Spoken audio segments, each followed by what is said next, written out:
परिवार को की शिक्षा फ्री, को सरकारी नौकरी, परिवार को मुआवजे की बात भी सामने आई थी। आज फिर योगेश की गिरफ्तारी को लेकर के घर मतलब कुर्की को लेकर मतलब चिंता कर रही है। के समर्थक में आज उनकी जो भी लोग हैं उन्होंने किया। आज हम बेल्डा गांव पहुंचे, बात करेंगे। उन्होंने इस देख रहे हैं और आते हैं वो शासन अपने जो मीडिया, क्या कुछ कहना चाहेंगे? हम ये कहना चाहेंगे योगेश को निर्दोष है। योगेश ने कोई चोरी नहीं कर रखी, डांका नहीं मार रखा। योगेश निर्दोष फंसाया जा रहा है और जो हत्या करने वाले हैं गाँव में घूम रहे, उन्हें सज़ा मिलनी चाहिए और कड़ी से कड़ी सज़ा मिलनी चाहिए। हम ये कहना चाह रहे हैं। हत्या का मुकदमा करने के लिए कोई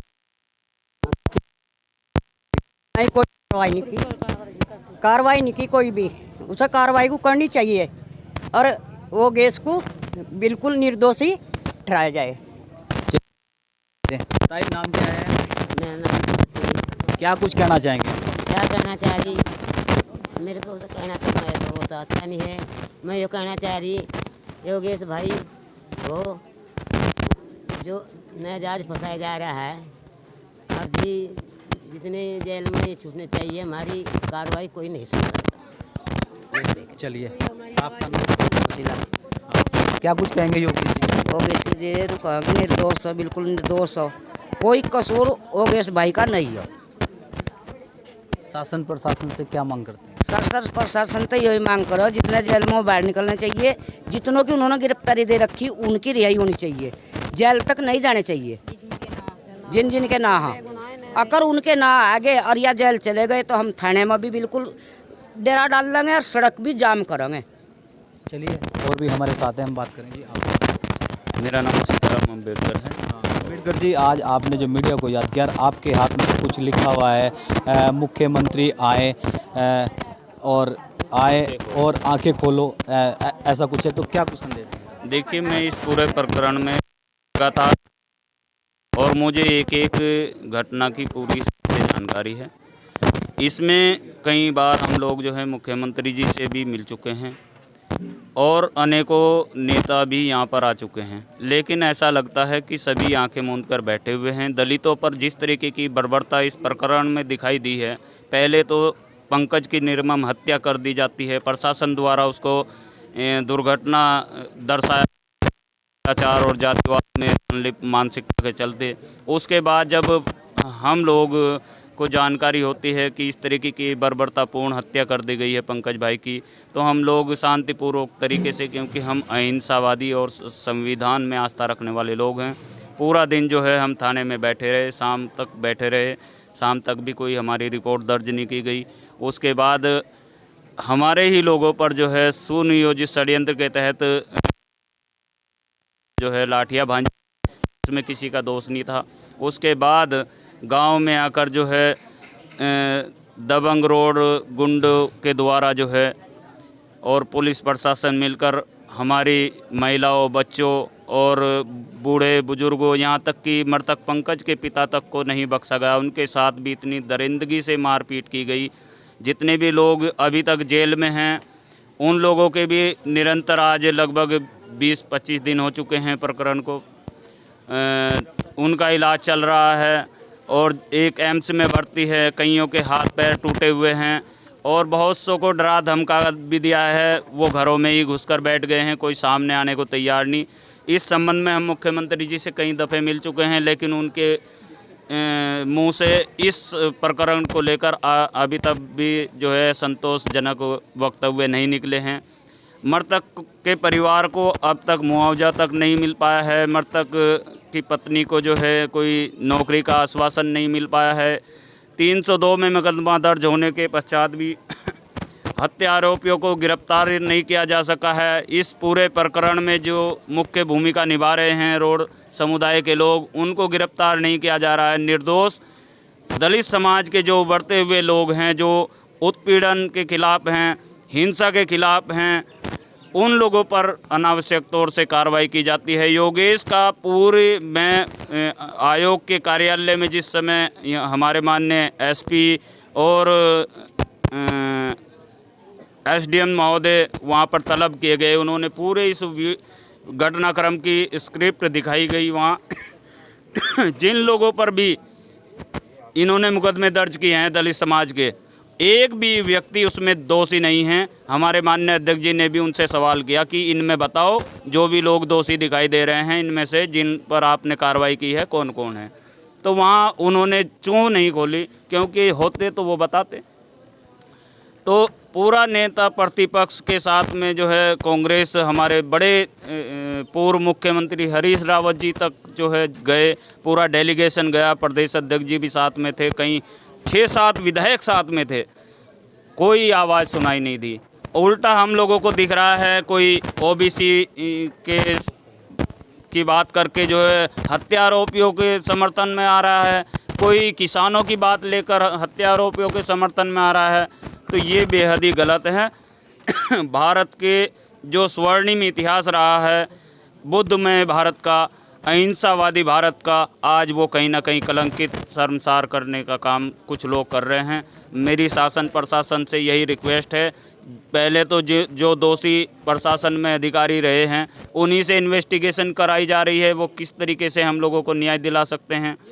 दूसरा, जो आईजी और कमिश्नर गढ़वाल को यहाँ की इन्वेस्टिगेशन के लिए सौंपा गया था और 15 दिन का समय दिया था रिपोर्ट दाखिल करने के लिए मुख्यमंत्री जी को, वो अभी तक एक भी दफ़े यहाँ पर आकर किसी भी व्यक्ति से उन्होंने पूछताछ नहीं की।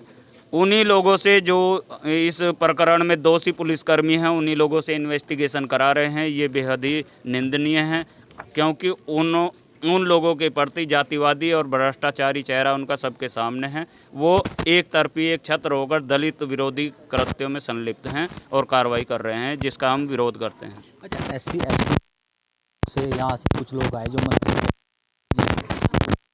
मतलब भी की थी, फिर योगी सरकारी नौकरी, उसको लेकर कितना संतुष्ट? ये जो उनके द्वारा किया गया काफ़ी आपत्तिजनक है, लेकिन CBCID की जो इंक्वायरी बता रहे हैं लोग, हम उससे नाखुश हैं और इस घटनाक्रम की जो है उच्च स्तरीय और CBI जांच की मांग करते हैं। चलिए, और भी जी, क्या नाम है? रविंदर। क्या कुछ जी के समर्थन के बारे में मैं तो इस घटना को ही जानता हूँ, क्योंकि था हम सब चाय पी ना रोटी खाई, उसने एक बार कहा मुकदमा दर्ज करूँगी, बैठ जाओ। बैठ गए वहीं 10 बजे करीबन, फिर पूछा कहने लगे बैठ जाओ। बैठ गए, क्यों भाई तसल्ली के साथ में बैठना पड़ा, प्रशासन के सामने भी। फिर एक मैडम तो कहा जो काम कर लो, बोल लागत लगा लो तुम।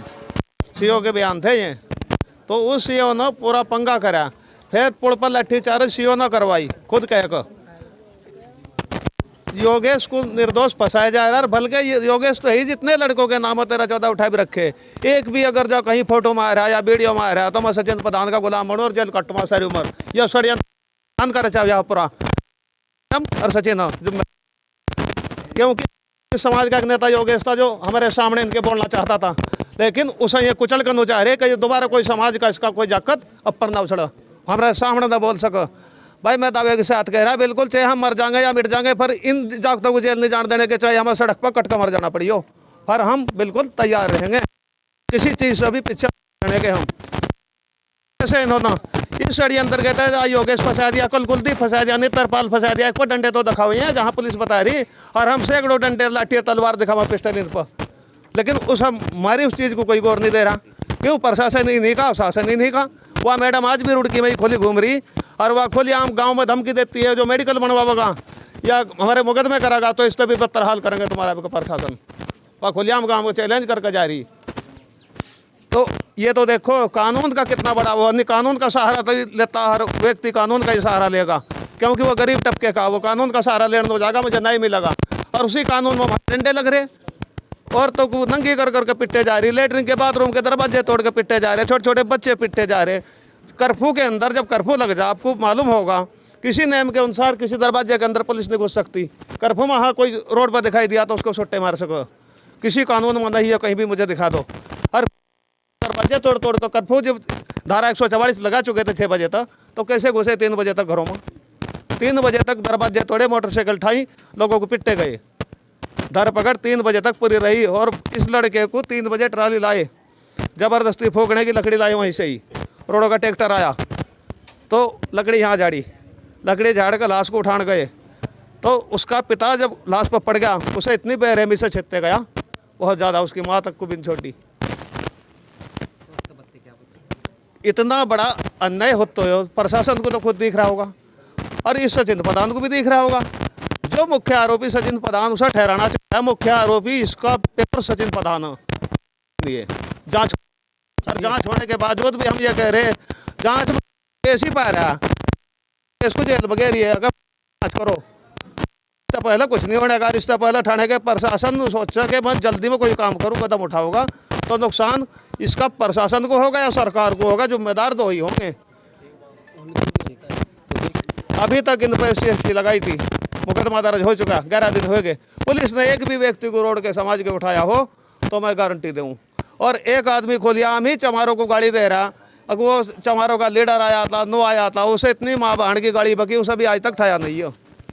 कितना अपराध हो समाज।